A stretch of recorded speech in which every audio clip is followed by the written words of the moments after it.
You know, if you've been around the automotive world for any time at all, you know that vintage hot rods play a huge part in the image and the history of motorsports.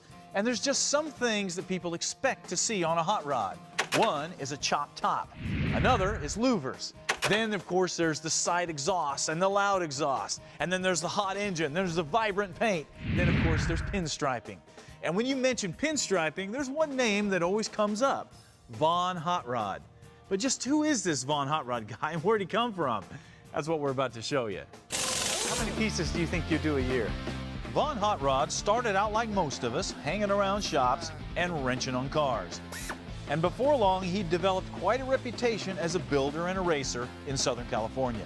I was born into the industry, kind of one of those things where Dad was a sprint car driver, drag racer, and kind of destined to be in the industry. So I was a little kid that used to hand him wrenches. I remember handing him wrenches, and when I'd hand them to him, I'd always have a rag in my hand, and I'd clean them and make sure they're all chrome and polished and give them to him. It used to drive him nuts. With a natural skill of building and pinstriping cars, it wasn't long before Von Hot Rod had one of the premier shops in California. I started with this shop called Hot Rods. I named it after me, and we built, street rods, hot rods, and custom cars.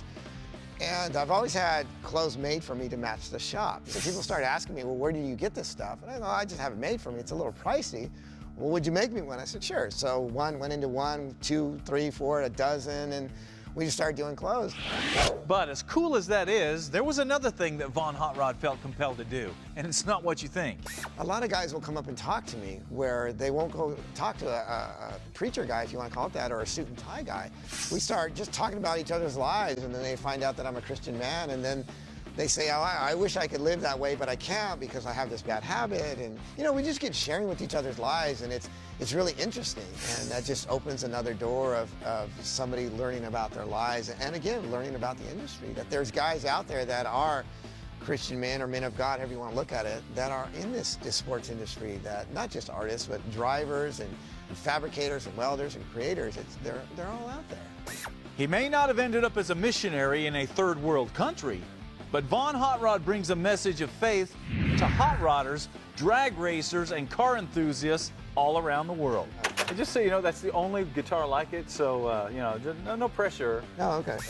In just a few short years, Von Hot Rod quickly became one of the most well-known pinstripers in the business, developing his own line of brushes and jewelry and other products, and eagerly putting his styling on everything from cars to shoes to, well, you name it. A guy walks out and goes, hey, would you stripe something weird? I'm so, as long as it's not a weird body part, yeah, we're okay. He goes, okay, how about my glass eye? I said, as long as it's not in your head, I'll stripe it. So he pops his glass eye out, and I striped the glass eye. And all the time, he's never forgotten who he is and what he stands for, in spite of the crazy lifestyle and culture that's around him. I'd go to somebody's house or garage or studio to stripe a car, and they'd always have a case of beer for me, but I didn't drink, or they'd have a bottle of wine, and that was the norm. That was what they were used to. And that's not putting a bad name on a pinstripe or anything like that, but that's just, everything was typecast. Everything was like that. And I just want to rep it that way because I know there's a kid like I was watching Ed Roth. Somebody's watching Von Hot Rod, so to speak, and I want to leave an impression with that kid that he thinks, well, if he can do it, so can I. It's just, like I said, if we don't train the youth of today, our industry dies down. So, if you go to a hot rod show and you see a cool-looking pinstriper there with a long line of people wanting to get something pinstriped, you can pretty much figure it's Von Hot Rod, and you might as well just get in line because he's the real deal, both as a car guy and as a pinstriper and as a real person, and that's a cool combination.